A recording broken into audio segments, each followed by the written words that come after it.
So, Chris, did you hear about the fire on the 10 freeway in Los Angeles? I'm perplexed actually, and it's unfortunate because there's so much backed up traffic, businesses destroyed. I'm hearing, and what a just unfortunate event for the city of Los Angeles and all the commuters that go into business there. Yeah, it's a real tragedy, emergency. They say 300,000 cars each day go through that stretch of freeway on the 10. But Wow. the thing that's really kind of frustrating is they're trying to find who started the fire. And I've heard these multiple police reports, we're investigating, trying to find out who started the fire, why they started it, which seems to me to be really a ridiculous question because there are hundreds not thousands of homeless people living under these freeways. Yeah. Obviously, the homeless people started the fire. Yes. I mean, even to go looking for who started the fire seems to be a little unnecessary because Yeah. it was started by homeless people. Yep. And they were probably even burning something just to keep warm. Yep. So the problem is the homeless people not trying to find out who started the fire. Right. They need to solve the homeless person problem, Yeah. and then the fires will stop. But they really seem to be going down the wrong path. I mean, Mayor Bass was saying, don't point the fingers at the homeless. We don't know that they started the fire. Well, concrete freeways don't spontaneously combust into flames. Yeah. The fires were started by the homeless who live there, and there's all kinds of wood and pallets and garbage. They burn fires to keep warm at night. I mean, obviously, that's how the fire happened. Yeah. So, it's just funny that they're trying to find out who's to blame. Well, the problem is the policies and the laws and the homeless problem. That's what they've got to solve, and then the fires will stop.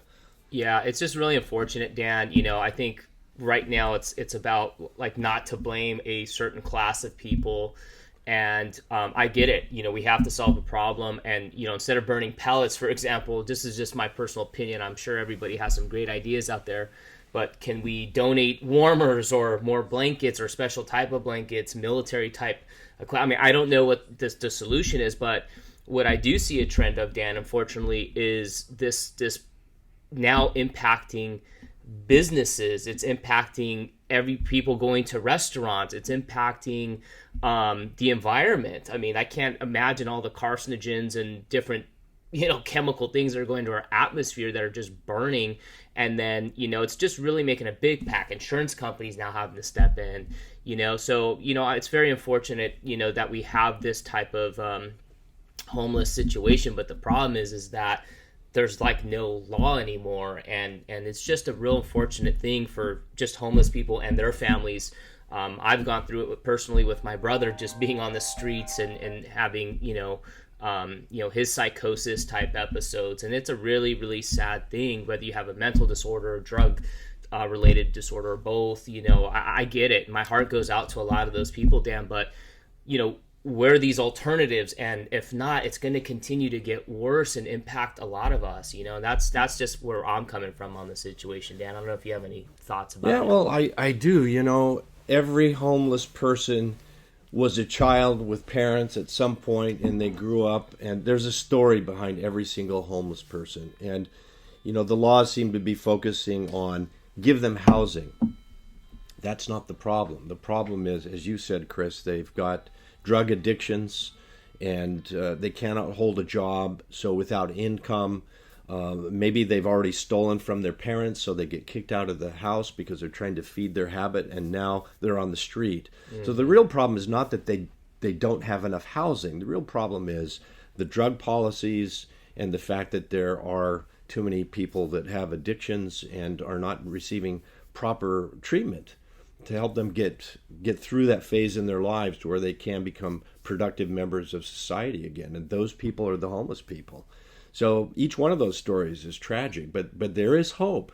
If there were better programs to help people get off drugs and get meaningful employment or work for the state, a lot of these people could be put to work doing productive things for the city, instead of just camping out, trying to keep warm under a freeway somewhere. That's just not doing society any good at all.